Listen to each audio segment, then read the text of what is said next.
Hi friends, ఈరోజు గోధుమ పిండితో బిస్కెట్స్ అయితే చేసుకోబోతున్నాం. చాలా ఈజీగా, చాలా క్రిస్పీగా, చాలా టేస్టీగా ఉంటాయి. చిన్నపిల్లల నుంచి పెద్దవాళ్ళ వరకు క్రిస్పీగా ఇష్టపడే వాళ్ళందరికి కూడా చాలా బాగా నచ్చుతాయి. ఎలానో చూసేద్దాం. గోధుమ పిండిని 3 కప్పులు అయితే తీసుకుంటున్నాం. దీన్ని జల్లెడ పట్టుకోవాలి. అప్పుడే మనకి ఏ రెసిపీ చేసుకున్నా సరే చాలా బాగుంటుంది అనమాట. ఈ గోధుమ పిండి బిస్కెట్స్ మీరు ట్రై చేశారా లేదా ఇంతకు ముందు ఎప్పుడైనా అనేది కామెంట్ అయితే చేయండి. చాలా బాగుంటాయి. ట్రై చేయకపోతే ఖచ్చితంగా ట్రై చేయండి. చూసారు కదా, ఇక్కడ బెల్లాన్ని 1/2 కప్పు తీసుకొని 1 కప్పు ఫుల్ కప్పు వాటర్ అయితే పోసుకున్నాము. ఇలా పొయ్యి మీద పెట్టుకొని బెల్లాన్ని కరగనివ్వాలి. పూర్తిగా కరిగిపోయిన తర్వాత కూడా ఒక 1 మినిట్ అలాగా ఉంచేసుకొని స్టవ్ ఆఫ్ చేసేసుకొని ఈ బెల్లం సిరప్ అనేది తీసుకోవాలి. ఇప్పుడు ఈ పిండిలోకి 1/2 స్పూన్ అయితే నెయ్యి వేసుకొని కలుపుకుంటున్నాము. టేస్ట్ బాగుంటుందని. ఇక్కడ చూస్తున్నారు కదా, వడకట్టుకొని తీసుకోవాలి ఈ బెల్లం సిరప్ అనేది. ఈ పిండి కూడా ఏం లేదు, ఈ సిరప్ మొత్తం పోసుకుంటూ ఈ పిండి కలిసేటట్టు కలుపుకోవాలన్నమాట. మీరు పిండి ఎంత వరకు తీసుకుంటున్నారు ఏంటి అనే దాన్ని బట్టి, అలానే దీంట్లో సిరప్ అనేది ఒకవేళ మీరు తయారు చేసుకుంది సరిపోకపోయినా మధ్యలో వాటర్ పోసుకొని కూడా కలుపుకోవచ్చు. ఈ పిండి స్మూత్ గా వచ్చేటట్టు ఇలా కలుపుకొని పెట్టుకొని ఒక 1/2 అవర్ నాననివ్వాలి. 1/2 అవర్ నానిన తర్వాత ఇలా పూరీకి చపాతీకి ఎలా చేసుకుంటామో సేమ్ అదే ప్రాసెస్ లో ఇలా తయారు చేసుకున్న తర్వాత ఇక్కడ వీడియో క్లిప్ లో చూపిస్తున్నట్టు ఇలా కట్ చేసుకోండి. ఒక గంట అనేది పెట్టుకొని అప్పుడు కరెక్ట్ గా మనకి ఆ కటింగ్ అనేది వస్తుంది. అప్పుడు మనకి ఈజీగా ఉంటది అన్నమాట. ఇలా కట్ చేసుకుంటే రౌండ్ గా అది కూడా చిన్న బిస్కెట్స్ అయితే మనకి వస్తాయి. ఇది ఒక డిజైన్ అన్నమాట. ఇంకొక డిజైన్ కూడా చూద్దాము. ఇలా కట్ చేసిన తర్వాత పైన లైట్ గా గోధుమ పిండిని అనేది చల్లుకుంటే అది కూడా మనకి అంటుకోకుండా వచ్చేస్తాయి. ఇప్పుడు ఇంకొక డిజైన్ లో అయితే చూడబోతున్నాం అన్నమాట.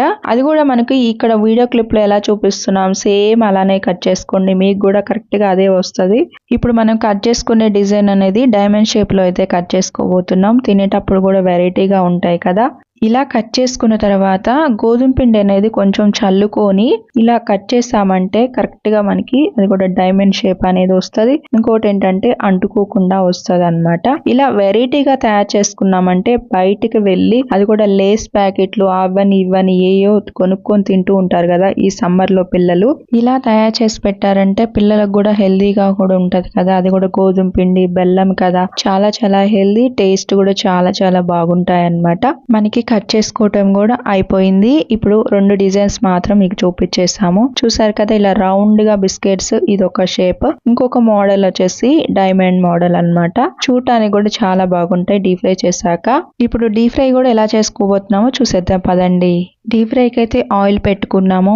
ఆయిల్ బాగా వేడెక్కిన తర్వాత ఇలా ఒక గుప్పెడు తీసుకొని అలా వేసారంటే చూడండి ఎన్ని అయ్యాయో. మంచిగా మనకి వేయగానే అలా పైకి రావాలి. అప్పుడే మంచిగా డీప్ ఫ్రై అవుతాయి. అలానే పొంగుతాయి అన్నమాట. పొంగితేనే అప్పుడు బాగా క్రిస్పీగా ఉంటాయి. మంచి గోల్డెన్ కలర్ లోకి వచ్చిన తర్వాత మాత్రమే వీటిని డీప్ ఫ్రై చేసి తీసుకోవాలి. అప్పుడే 1 వీక్ ఉన్న 10 డేస్ ఉన్నా సరే క్రిస్పీనెస్ కూడా అలానే ఉంటది అన్నమాట. వీటి టేస్ట్ చూసారంటే 1 వీక్ 10 డేస్ ఎక్కడ ఉంటాయి, 2 రోజుల్లోనే ఫినిష్ అయిపోతాయి. అది కూడా తయారు చేసుకొని ప్లేట్ లో పెట్టుకొని టీవీ ముందు కూర్చున్నారంటే చాలు, చాలా ఫాస్ట్ గా అయిపోతాయి. అంత బాగుంటాయి అన్నమాట. అది కూడా ఈ పిండిలో బెల్లం వేసి కలిపాము కదా, అది కూడా తీయగా క్రిస్పీగా భలే టేస్ట్ ఉంటాయి అన్నమాట. మీరు ఎప్పుడు తినకపోతే మాత్రం ఆ టేస్ట్ అనేది మీరు ఒకసారి ట్రై చేయండి. ఖచ్చితంగా బాగుంటది. మనం మొత్తం కూడా డీప్ ఫ్రై అయితే చేసేసుకున్నాము. ఇది రౌండ్ బిస్కెట్, ఇది డైమండ్ బిస్కెట్. చూసారు కదా, మీకు ఎలా అనిపించింది అనేది కామెంట్ చేసి నాతో షేర్ చేసుకోండి.